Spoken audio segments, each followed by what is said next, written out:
think ultimately it's a pyramid of activity. Yeah. I mean, I think that the clue is sort of in the name KPI with the emphasis on key. Yes. So, the trouble is when you don't prioritize, if everything is a priority, by definition, nothing is a priority, okay? So I think when you're looking at KPIs and how you're looking at measuring your business, you've got to be very clear about what is the strategy of the business in the first place, okay? If you understand the strategy, then what flows from that is what are the levers that you can pull that enable you to execute and deliver on the objectives of the strategy. And invariably what you find is that there's normally, I would say, 3 to 5 critical KPIs that actually small adjustments have big impacts, yeah?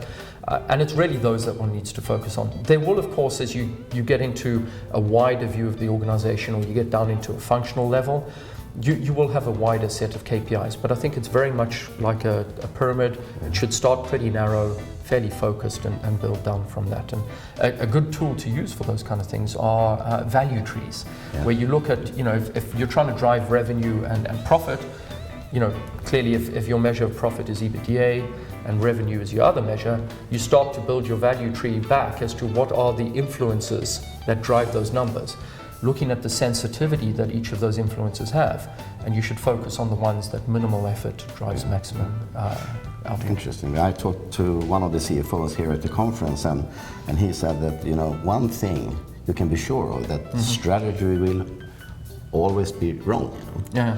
but you don't know how wrong. Yeah. And that's the thing you're going to. Yeah, well, it's predicting the outcome. I mean, I think with any of these things, we all know that planning.